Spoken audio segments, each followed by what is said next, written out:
It's Week 14 of the National Football League, and we have Amon-Ra St. Brown on center stage. It was a nice line for him a week ago, reaching the century mark and scoring a touchdown. It's the Lions and the Bears, and it's coming up next.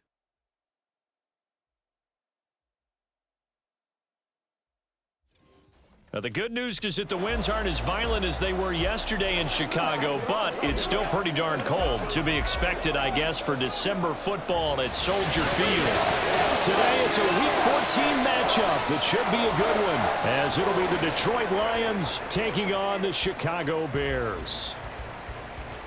With Charles Davis, I'm Brandon Gaudin. And, Charles, you look at this Bears team entering play. They come in off the extended break from the bye. I think it was much needed as well. You play 2.5 months, you're ready for some time off to get set for the home stretch. Meanwhile, for the Lions here, their long winning streak finally came to it.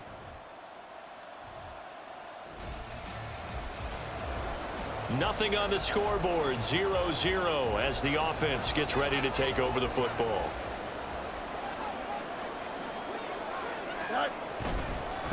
Starting on the ground with Herbert. And this one not going anywhere. They get him at the 44 for a gain of just a yard. For these two division rivals, the schedule maker gave them a couple of second-half meetings this year. They met for the first time back in Week 11, and it was the Bears getting the road victory, so they'll look now to take the season series here at Soldier Field. And he's going to get it across the midfield stripe into Lion territory. Now, during that run, an injury here. We got one of those big blockers in some discomfort. So as the medical staff takes a look, we'll step aside. Here's third and a few inches. They'll run with Herbert. And he has the first down yardage before they bring him down right at the 45. The Bears at 11-1 now on the year, and they come in off the extended break from the bye. And I think it was much needed as well because you play 2.5 months. You know you're ready for some time off in order to get prepared for the home stretch. In fact, when they looked at the schedule to start the season, I think they liked where their open week fell. Jack Campbell, a first-round pick there on the tackle. You talk about this Lions defense.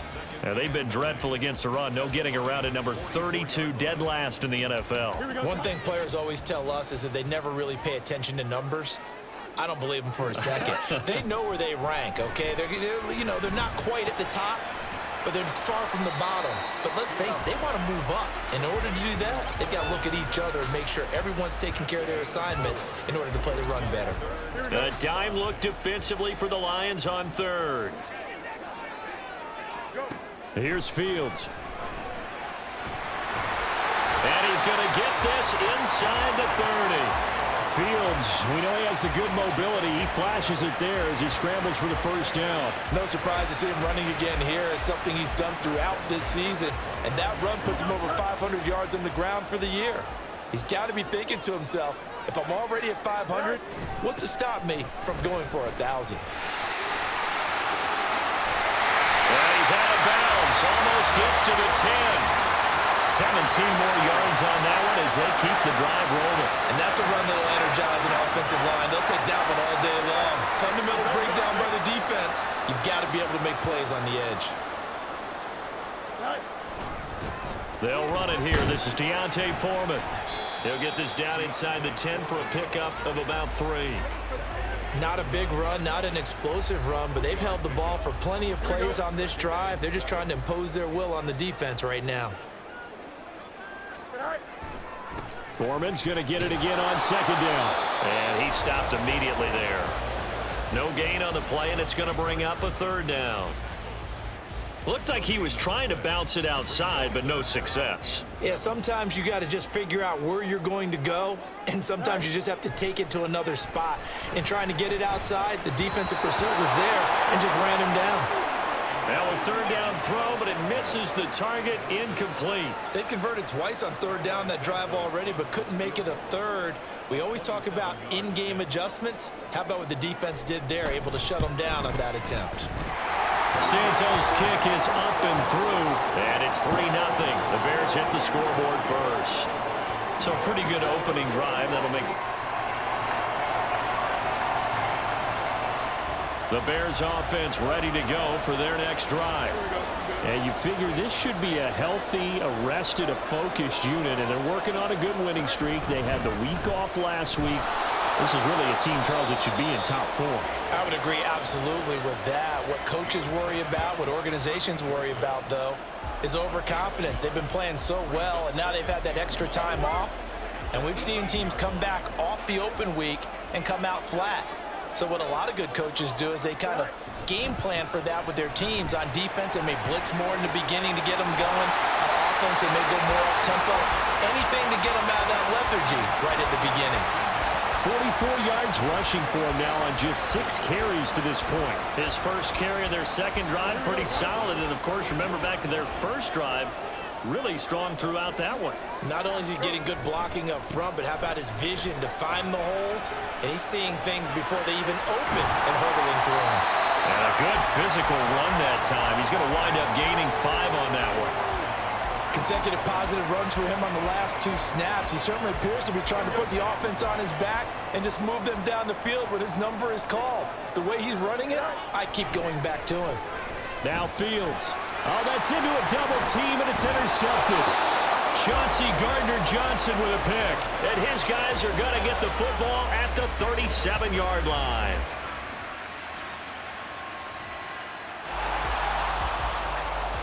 So the football will be at the 25-yard line as this offense gets set to take over.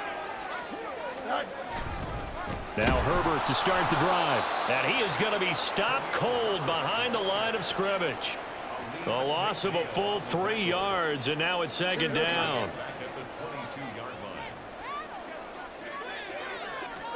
Now Fields. That's going to be knocked away and incomplete. Zone coverage there, and they were playing deep. That makes it obviously a little bit harder to run by guys. And that time, there was not much of a window to get the ball in there, and it winds up incomplete. Now on 3rd and long, they'll look to throw. Nowhere for Fields to turn, and down he goes. Multiple players combined for their team's first sack of the game. 2 minutes to play in this first half. 7-3 our score. On 4th down, Chicago brings out Trenton Gill. Back deep, Khalif Raymond. And he'll get this away into the icy winter air. Now a hit and a loose football.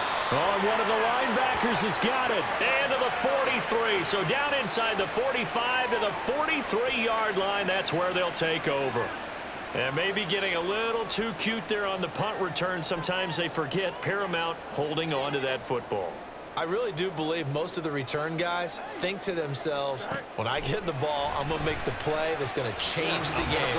I'm going to break it. And you love that they have that attitude, but your point is so well taken. What do you have to do? First and foremost, hold on to it. Take care of the football. That's all he needed to do. Here's Fields. Escapes the sack. And brought down, but not before they're inside the 25. The escapability in evidence there as that one good for 15 and a first. Creeping up on a minute to play in this first half. Fields on 1st down. He'll get that complete to his tight end, Kmet. It'll be a gain of 5, and that will bring up 2nd down. And let's face it, you can put any Halloween costume on him. You're not going to be able to disguise him because for a tight end of his size, difficult to sneak him anywhere, but that's what they tried to do. Lined up on his right, tried to work his way back to his left, but just a minimal. Over the middle, and there's a diving catch. He's got his first catch here before halftime, and it goes for a 1st down. And not all spectacular catches are the result of a pass that maybe was not thrown. Sometimes it's thrown in the perfect spot, and you have to just go get it. And he did that right there. No fear there in the middle of the field.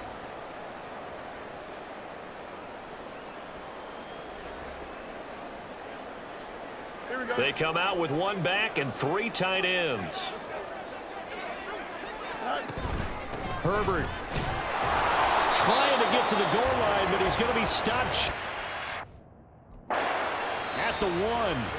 Now the Bears going to use the 2nd of their timeouts as it comes with 22 seconds to go here in half number 1. Second and goal from the 1. Herbert. And he's into the end zone. Touchdown, Bears. Khalil Herbert, as the first half is winding down. And the Bears have taken the lead here in the final stages of this first half. Everybody in the stadium knew what they were going to do right there, CD. 3 tight ends on the field, all that extra. At the line, prepping for their next drive, the Bears offense.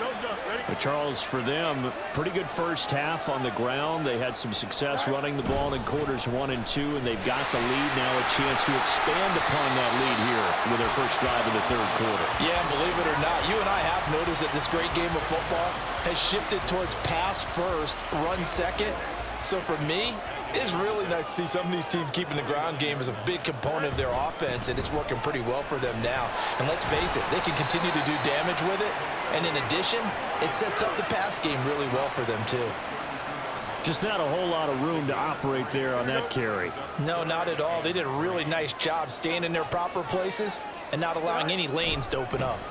On third down, Herbert. And a loss of 3 to bring up 4. And that's what this defense is going to need to do more in the second half. Good pressure that time, forces some indecision in the backfield. He's going to wind up being taken down for a nice loss. And now a low liner. I think he mishit it. And this will be down just inside the 30-yard line. So we get a look at the Lions offense as they get ready for their first possession of the second half. We have not...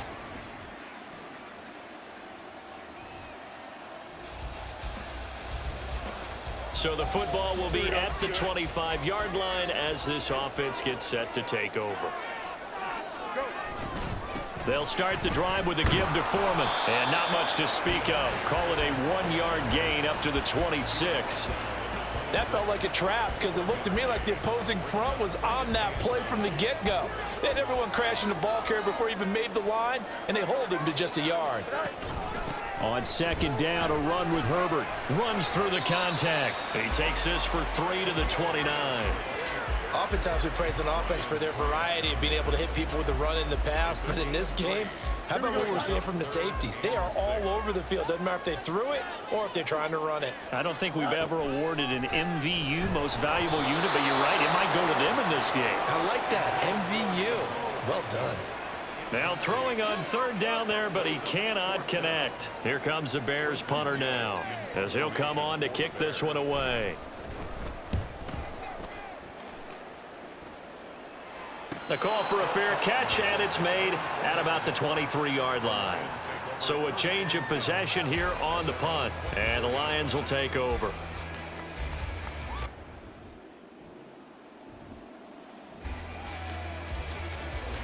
Now the offense back out onto the field as they'll take over here in the final minute of this third quarter. A run by Foreman to start the drive. And he will double the space they have to work with as they take it from the 2 to the 4. 3 quarters in the books. We'll return with more after this. This is the NFL, and it's on EA Sports. Back now at Soldier Field. All even as we get ready to start the fourth. This is 2nd and 8. They run again with Foreman. Able to break the tackle and get some breathing room before being brought down just outside the 5. Just a couple on the ground there, and that's going to bring up 3rd and about 6. 2 yards on the first down carry, and then followed up by 2 yards on the second down carry. Well, that's definitely not going to be enough to get the job done. Wasn't the expression 3 yards in a cloud of dust? Now they're going to need 6 on third down to keep the drive going. And he's out right at the 25. The coverage may be too good that time as he breaks away for 19 with his legs and a first down. First and 10 at the 25-yard line. Herbert powering up the middle. And they get him down, but not before he takes it across the 40-yard line. 68 yards rushing for him in the ball game now on carries. Yeah, they really needed to get something going, didn't they? They had punted on the last 2 possessions. The running game starting to come to the front for them, providing a nice pickup there to keep this drive going. On first down, right back to Herbert. And this time the yards won't come so easy as they'll, in fact, tackle him behind the line. Alexander Johnson finding his way behind the line and quickly to the football. I know they've got to be careful not to go to the well too often, but it's a fine line, isn't it? Because sometimes if you get success, you want to just keep pounding away. But no success there. They rallied quickly on the defensive end. On second down, here's Foreman. And the second wave of tacklers is going to get him as they stop him behind the line. Just a loss of a yard there, but it's not going to help. Now they face a 3rd and 14. With his size, it often takes more than one guy to get him down, but if you can at least slow him up and the reinforcements arrive, you have a chance to get him on the ground, and that they did that time for a loss. A throw there, but that's going to wind up incomplete.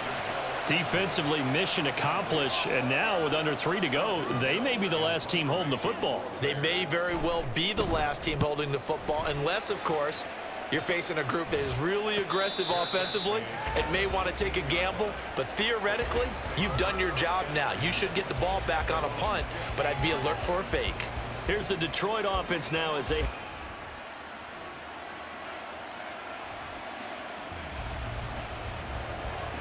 Right now, we're all even. It's a tie game as we drop you back in and the offense gets set to take over. Here we go. On 1st and 10, it's Herbert. Up past the 30, 2nd down coming up. I know a lot of people won't like the draw called in that situation, but every now and then that pops big. In this case, it didn't happen. Here we go. 2nd down, 8 yards to go. Now Fields sliding out of the pocket and fights him off. Kudos for the defense from me on that one because they were prepared the whole way for him to try to escape and hit them for more yardage running it. I like the way they stayed zeroed in on him and kept him contained when he pulled the ball down. I think he was fortunate to get what he did on that run. And this will not be enough. On 3rd and 5, he only gets 3. The Lions will use the first of their timeouts as the clock will stop with 35 seconds left to go. So they're forced to punt on 4th as this one's away. Detroit's offense ready to take over. And Charles, obviously not much.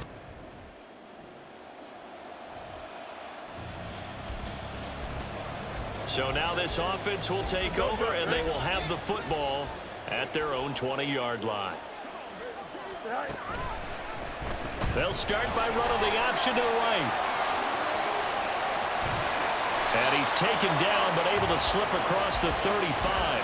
16 yards right off the bat and a first down. Well, partner, for a few years there, we thought this read option play was going to take over the whole NFL. It seemed like everyone was using it, but it has been scaled back considerably in the last few seasons, mainly because people are worried about their quarterbacks getting hit.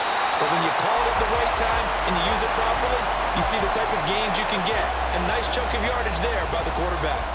Back-to-back good plays have them on the move on first down. Herbert once more. And he takes this just a few yards shy of the red zone before going out. 25 yards to pick up there and also a first down.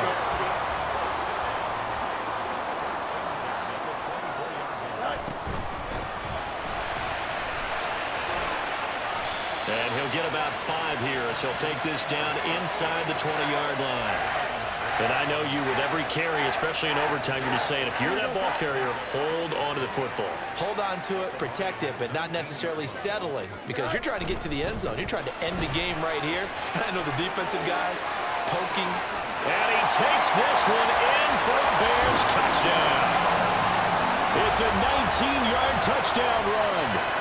A solid blocking up front from the guys on the offensive line allowed him to get in for the touchdown. Yeah, some might say that the guys on the offensive line were in concert. I used to have a coach who called it marrying up, meaning when you get on a guy, you just stay right there. Each guy has his own assignment. That allowed the runner to make the big move towards the end zone.